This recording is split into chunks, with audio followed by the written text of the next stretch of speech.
Over the past years, social media has changed how we get information. Platforms like Twitter and Facebook let anyone share information instantly. Landscape of journalism has undergone a seismic shift, largely propelled by the rise of social media and blogging platforms. These technological innovations have democratized the sharing of information such that anyone with an access to internet connection can contribute to the global discourse, blurring the contrast between traditional media and citizen journalism. However, the democratization has ushered in a number of challenges, foremost among them being erosion of credibility in journalism. This documentary seeks to feature how the Moi University fraternity has at one point been affected by fake news through social media platforms and blogs. We hope to reveal the effects of this critical topic through intriguing interviews and captivating tales. Indeed, I am a blogger. Carlson Mugodo is a sports writer, a blogger. I have a blog. I'm a blogger. Mostly I blog about entertainment news. For a very long time, there was a debate. People were worried. Social media enables people to share their views, but it can also make it easy to spread rumor, and this can make it hard to know what's true. On the other hand, blogs mix opinions with news. They give different viewpoints but can also confuse what's real and what's not. False stories spread fast on social media. This makes it tough to stop rumors and shape what people think. We had a chance to interview various bloggers, and here is what they had to say on what they do to maintain credibility in their work.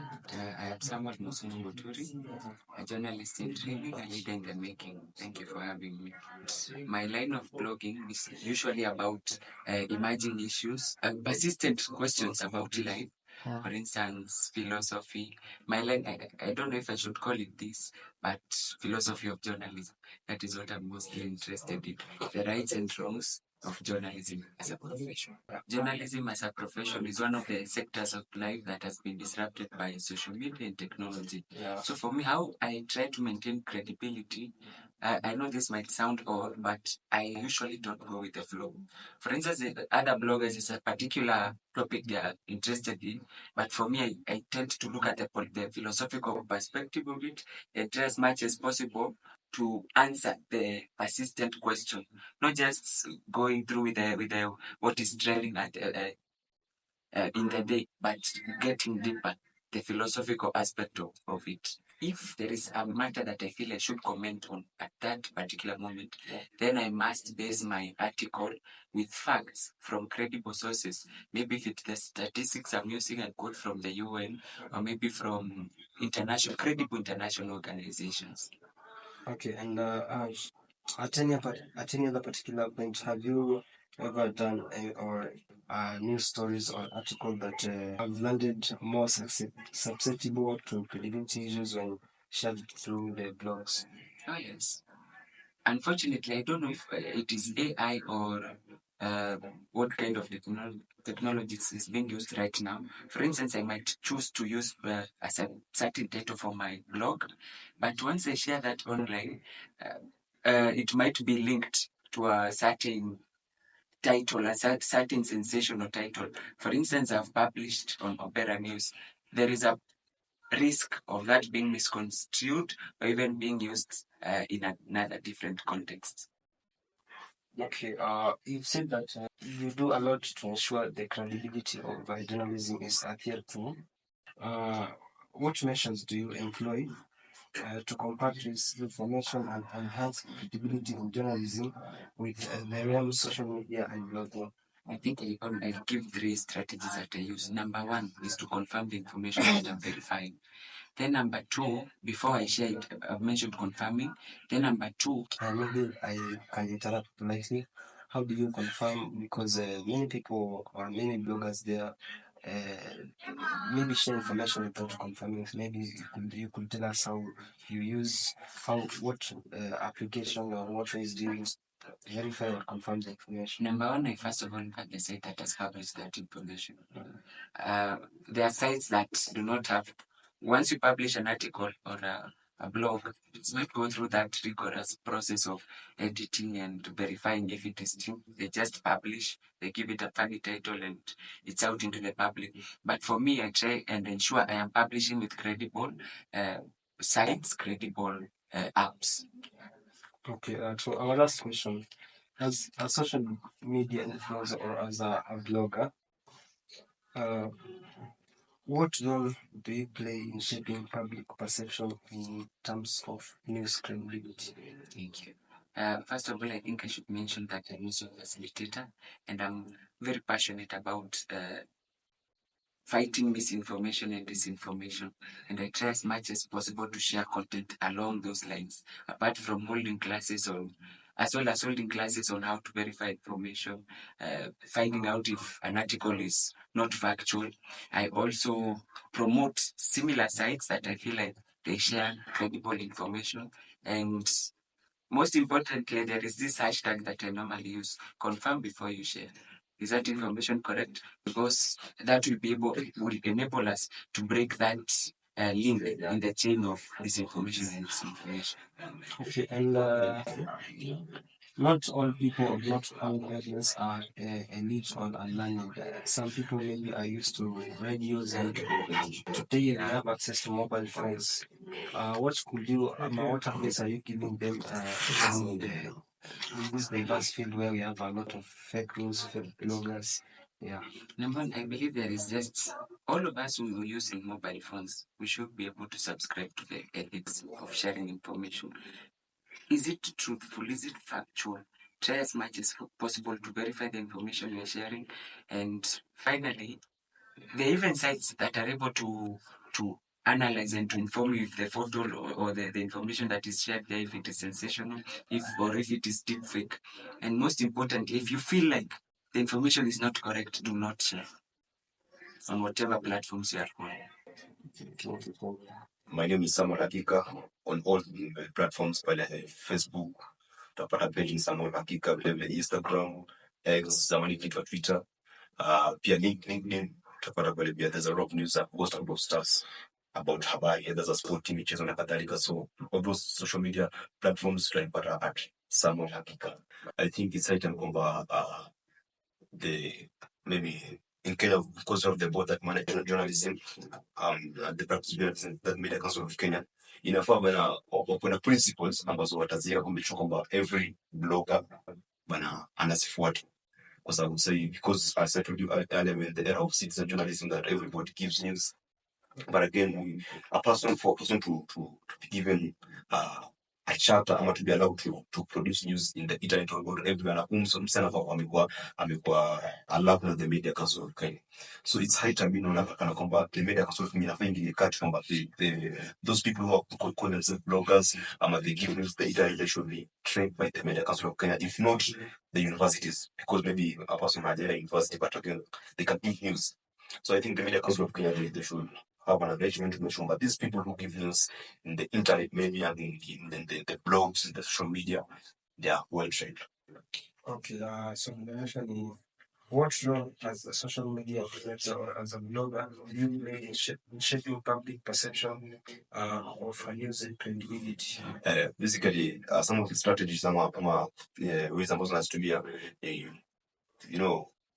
say people are so concerned about breaking news. For example, say kama kitu kifanyika hapa, utaona watu wengi sana wanaharakisha kupost so that aonekane pale Twitter ama pale kwenye Instagram ama kwenye website amepost wa kwanza, so that apate traffic and everything.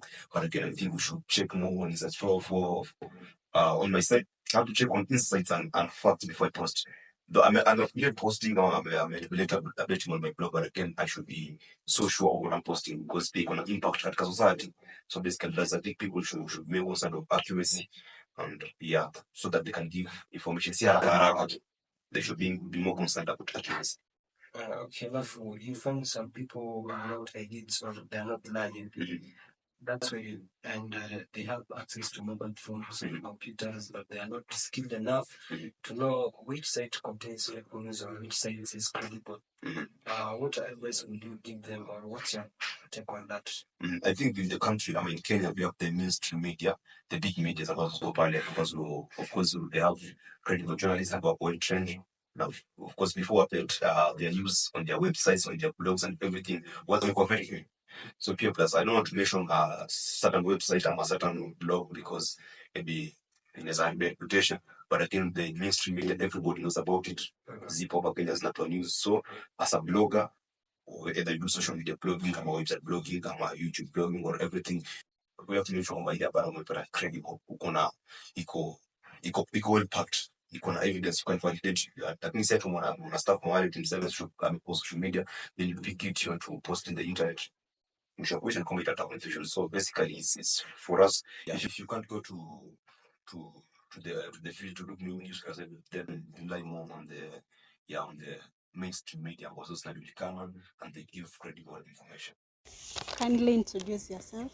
Okay, my name is Otieno Jack Otieno. Yes. I'm a student in Moore University, for the student studying bachelor's degree in journalism and media science.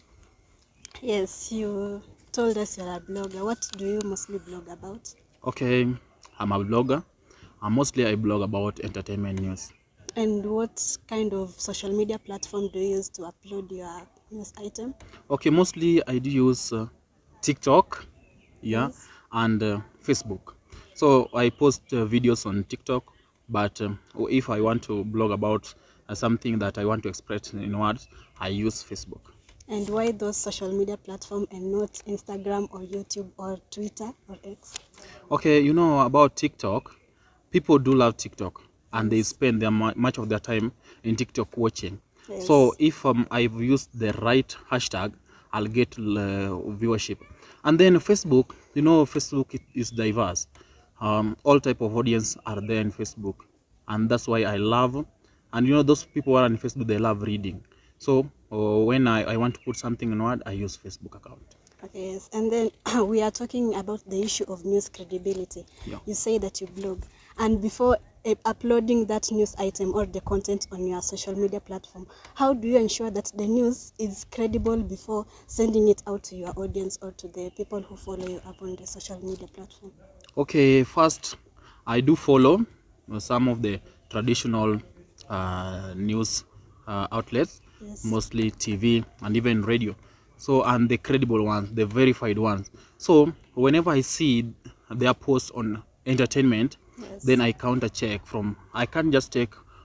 If I've seen maybe one traditional media station have posted something, I counter check with another credible one, the verified one. So that's why I ensure the credibility of my information before I post it. Okay. So last before least, what role as a blogger do you play in shaping the perception of public opinion in news credibility?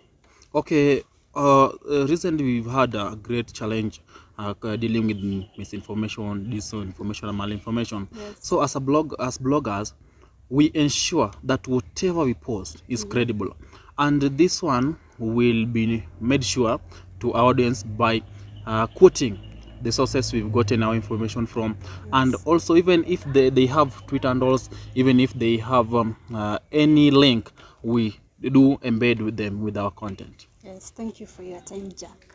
Welcome. Good afternoon, Carlson. Good afternoon. Welcome to our interview and thank you for taking your time. Welcome. Okay, on our interview today, we are talking about news credibility. Kindly tell us what you do blog about. Carlson Mugodo. My name is Carlson Mugodo. Yes. Carlson Mugodo is a sports writer, a blog. I have a blog, carlsonmugodo.blogspot. Yes. I have a Facebook page, Carlson Mugodo. I have a TikTok account, Yes. Carlson Mugodo. I have a YouTube channel, Carlson. So I blog about sports mostly.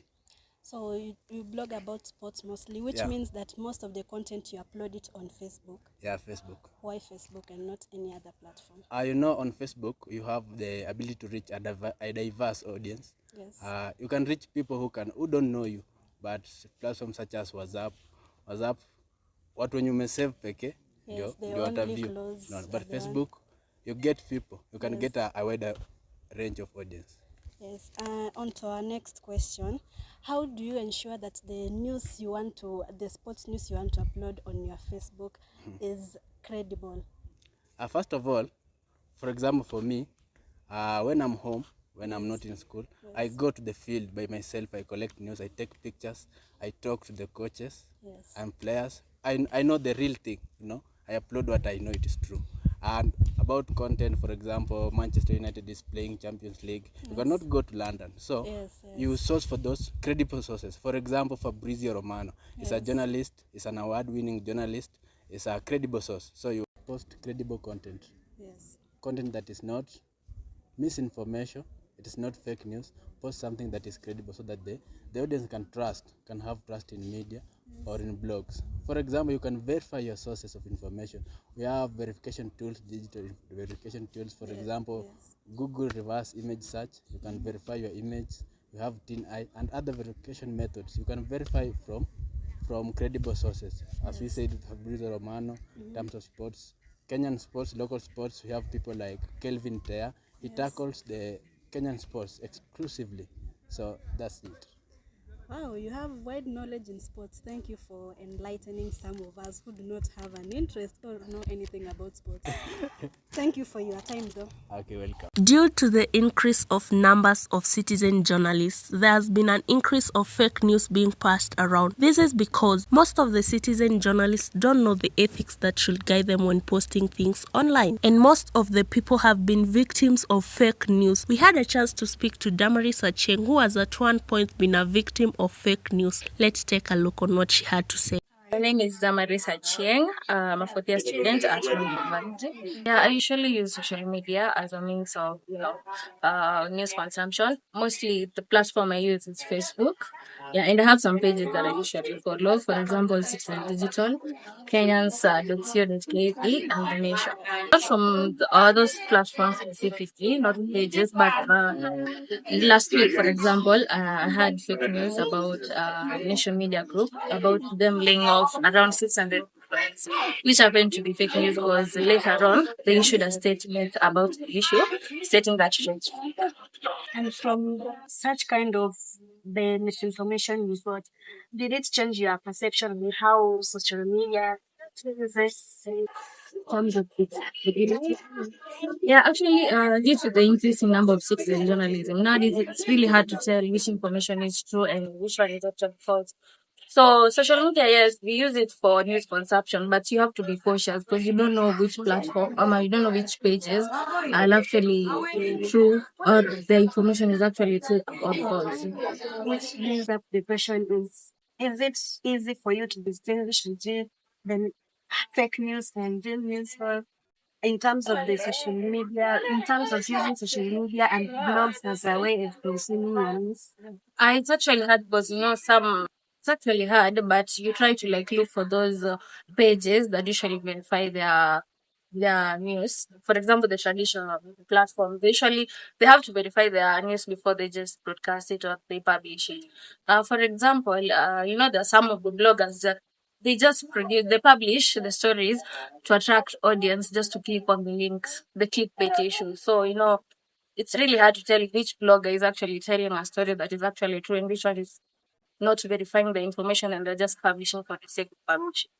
In your own opinion, with the looming use of social media and blogging, there are so many people who are uploading their content there as means of consuming news. Do you think it's going to overtake the traditional media, or the traditional media that is the radio and TV or the newspapers? According to me, I don't think traditional journalism is something that's gonna end. It's something that is here to stay. Yes, blogging is there, but they're just going to complement each other. But traditional is here to stay because even me, when I get information from bloggers, I have to confirm it from the traditional news media houses before doing anything. Before taking the information, I have to verify with the tradition. So I think yes, blogging is there, but I don't think traditional media is going to die anytime soon. Thank you for your time, Damaris. You're welcome. We also had an insightful interview with Dr. Talam, who provided valuable insights on this topic. Let's take a look. So my name is Edin Talam. I'm a lecturer in the Department of Publishing, Journalism and Communication Studies. Social media, and when you talk about social media, we have two strands of it. We have the public-facing platforms, that is Facebook, X, formerly Twitter, Instagram, and others like LinkedIn. But also we also have another strand in the name of private messaging applications, which many people do confuse at times. We have the public-facing platforms, and I've given you examples, and the private-facing platforms, including WhatsApp, Telegram, Snapchat, WeChat. Those are private messaging applications. So, in terms of how they've disrupted or how they've changed the media landscape, is for a very long time there was a debate. People were worried.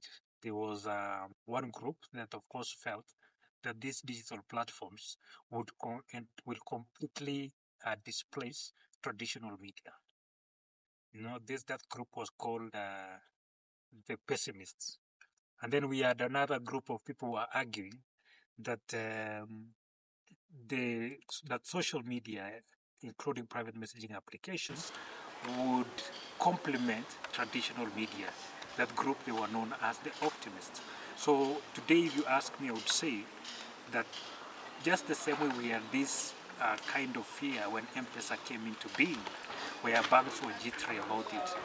Today we see M-Pesa and banks working very well together.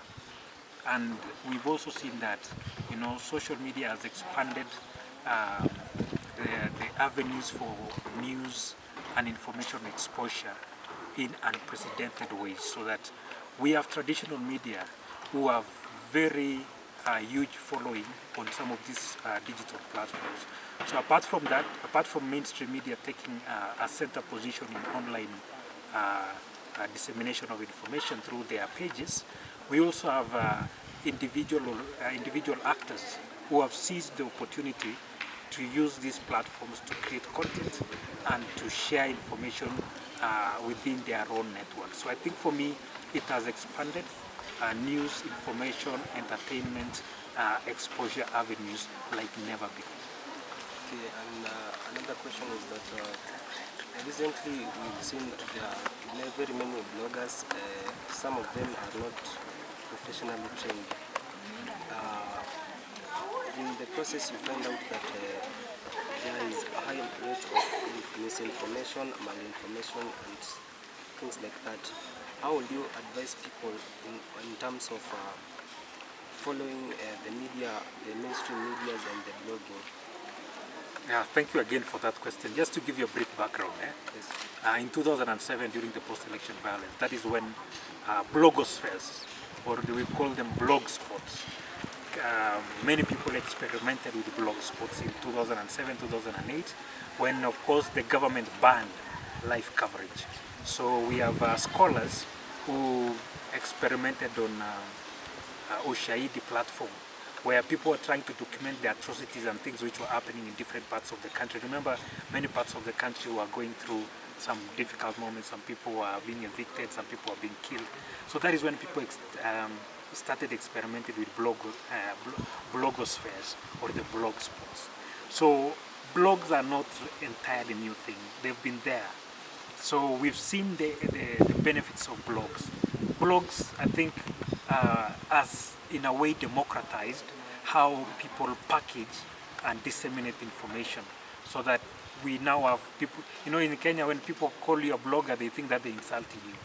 But nothing is further from the truth, because these blogs are just like social media platforms, are very good avenues of sharing and disseminating information. But now, unfortunately, because many actors are also they are tapping this blogospheres for their own needs and reasons.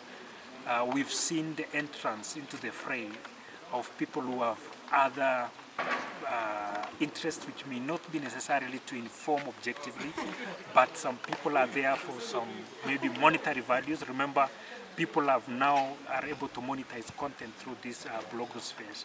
So what we could say, or what we're saying is, anybody can start a blogosphere or a blog spot, but again, in light of misinformation, consumers ought to be very, very cautious when they are online, because if you don't know how to check, for example, the veracity of, the accuracy of information posted on that blogs, I normally tell people begin first of all by checking the URL. Once you've checked the URL, go ahead and check just look at the timestamp. When was the story published? So who is the author? Can you do a background check? So that way you will get to know if this is just a blog for people who want to, some attention seekers, some amateurs. They are experimenting with these platforms, or they are people who are serious and they know what they are doing and they want to use these platforms to inform, educate, entertain, and so on and so forth. Daktari, you've touched about various ways of verifying information, and there's some illiterate people out there who maybe don't know what is a URL, they don't know how to verify maybe this online information. There are some other methods they can use to verify apart from maybe referring to the traditional media or the mainstreams?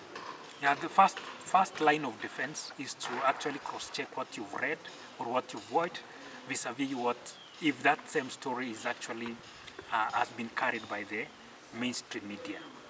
But again, we still have a long way as a country.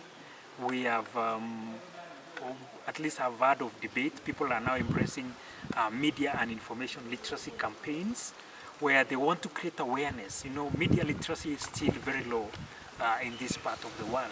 So it's upon media scholars and even practitioners and journalists, we need to come together and find ways of engaging the audience and the public out there on, so that we need to create some sensitization, some awareness about some of these red flags. I've seen very senior people, they don't even know the difference between misinformation, disinformation, and malinformation. You are in WhatsApp group, I know you've seen these fellows. They are in a hurry to share or to repost information without really checking. The first thing to check is the date. Just check the date. When was this story published? And you realize because these dates are normally hidden down there, you will find that perhaps you are sharing a very stale story, thinking that you are breaking the news. Yeah, that is something that was trending last year. So people need to know that the first line of defense is to maybe go back to mainstream media and cross-check. Another thing is, of course, we have tools. We have organizations like the fact-checking organization, which have a platform online. You can always send whatever information you've come across to their website or to their number, and they will be able to verify for you whether that is accurate or it is just a fabricated story. Okay, and to our last question, how do you incorporate discussions on social media's impact of journalism credibility in training journalism students? That is a very interesting question, because what we are trying to do now in our lecture halls as we teach our students is we want to bring the discussion closer home. So we are not going to talk about examples from maybe different parts of the world, but we want to pick some case studies from our context and analyze them, because that way people will be able, students will be able to relate with those particular stories. So we are very cautious, because what we've done is also we want to expose our students to some practical aspects of this course. If you are doing journalism, for example, why can't you have a blog and start experimenting, perfecting your writing skills? Why can't you start your own YouTube channel? Why can't you start your own podcast? So we want to give students assignments that will take them in that direction, to be able to create, to innovate, and come up with practical solutions to deal with some of these emerging concerns. So that way, we will not just produce or churn out graduates who will have very beautiful CV, but very empty in terms of the practical aspects of it. But we will be churning out graduates who are very competent, they have the knowledge, but they also have a very beautiful portfolio of what they've been able to do. Whether they've been able, we have a radio station here, we have the MUTV, so many of them are now participating in those platforms, as news anchors, news producers, content producers, and so on and so forth. So thank you very much for the interview. Bye.